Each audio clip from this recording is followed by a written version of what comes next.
নমস্কার। বৃহৎ বিষ্ণু পুরাণ চতুর্থ খণ্ড দ্বাদশ অধ্যায় ক্রষ্টু বংশ বর্ণন। পরাশর কহে, শুন ওহে মহামতি, ক্রষ্টুর বংশের কথা কহিব সম্প্রতি। ক্রষ্টামা নামে জন্মে এক যদুর তনয়, তাহার বৃজিনী বাণ নামে পুত্র হয়।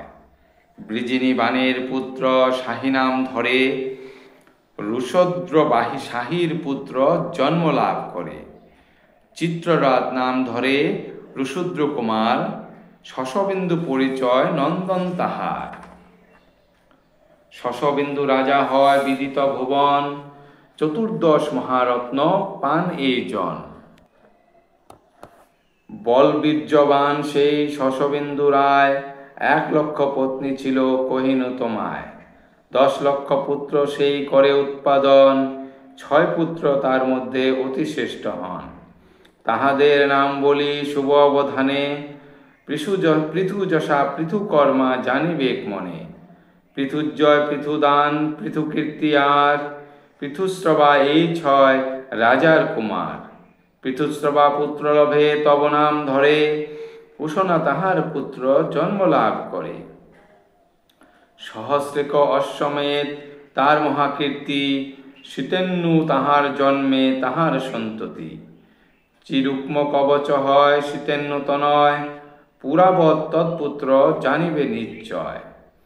পুরাবৃত পঞ্চপুত্র করে উৎপাদন, তাহাদের নাম বলি করহ শ্রবণ। শ্রীরুক্মেশু পৃথিরুক্ম জামক পালিত, হরিত এ 5 পুত্র সর্বত্র বিদিত। এই রূপ গাথা আছে সংসার মাঝারে, বলিতেছি সেই কথা তোমার গোচরে। নারী ভক্ত নরযত আছয় সংসারে, অথবা ভূমিতে জন্ম লইবেক পরে। সবার প্রধান সেই যেমক সুমতি, শৈবা গর্ভে যেম ঘরে না হইল সন্ততি।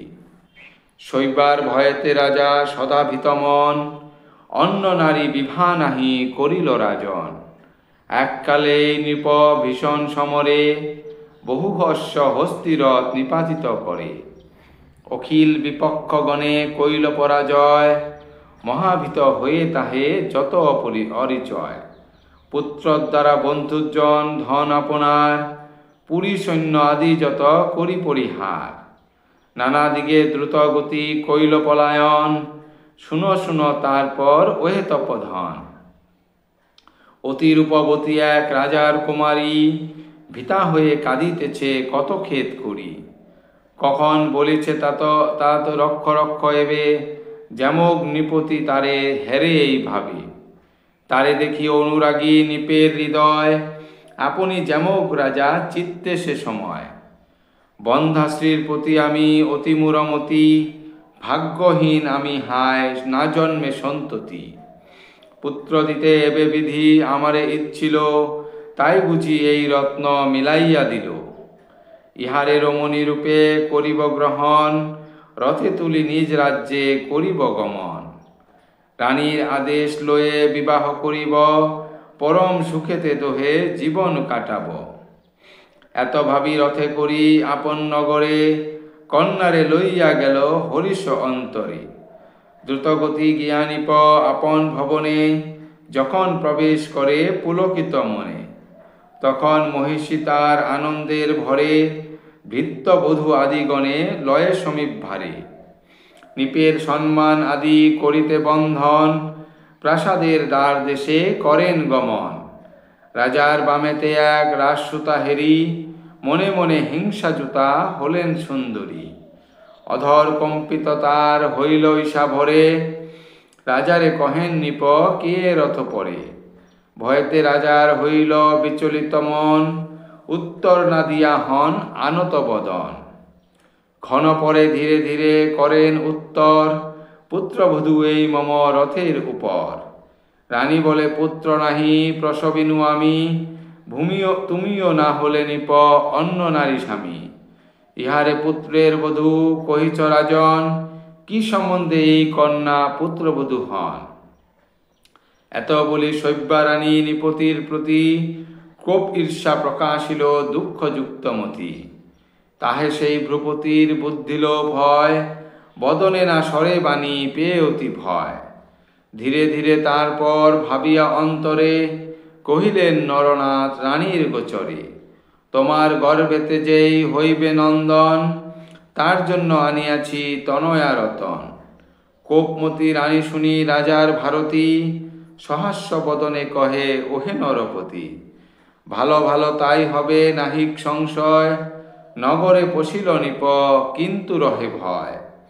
শৈব্যাসহ মন সুখে করেন বিহার, কালেতে রানীর হইল গর্ভের সঞ্চার।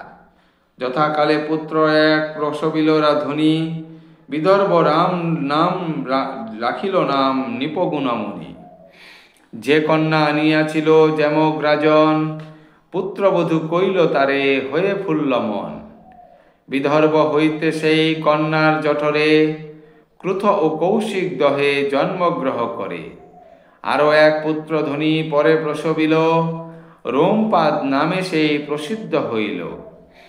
বভ্রু হয় তার পুত্র, পৌত্র হয় ধৃতি, কৌশিকের ছেদি নামে জন্মিল সন্ততি।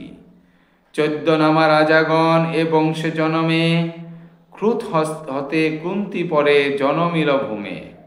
কুন্তির নন্দন ঋষি বৃষ্ণির নিবৃত্তির সুত হয় দর্শাহ ভূপতি। দর্শাহের বোমা নামে জন্মিল নন্দন, জিমুদ বোমার সুত করহ শ্রবণ। বংশকৃতি নামে হয় তাহার তনয়, ভীমরথ তার পুত্র জানিবে নিশ্চয়। ভীমরথ নররথে করে উৎপাদন, দশরথ নামে হয় তাহার নন্দন। দশরথ শকুনিরে উৎপাদন করে, করম্ভী শকুনি সুত বিদিত সংসারে। দেবরাত করম্ভীর জানিবে নন্দন, দেবক্ষত্র তার পুত্র শুন মহাত্মন। দেবক্ষত্র সুত হয় মধু অভিধান, শ্রী অনবরথ হয় তাহার সন্তান। অনবরথের সুত কুরুবৎস হয়, অনুরুত নামে হয় তাহার তনয়। পুরুহোত্র হইল অনুরথের নন্দন, তার পুত্র অংশ হয় বিদিত ভুবন। সত্যত অংশের পুত্র হয় মহামতি, সাত্যত বংশের হয় ইহা হতে খ্যাতি। শ্রদ্ধাযুক্ত হয়ে যেই মানবের গণ, যেমঘের বংশকথা করয়ে শ্রবণ। পাপ রাশি নাহি থাকে শরীরে তাহার, বংশলোপ নাহি তার এ শাস্ত্র বিচার। শ্রী বিষ্ণু পুরাণ কথা অতি মনোহর, বিরচিয়া দ্বিজকালী প্রফুল্ল অন্তর। ধন্যবাদ।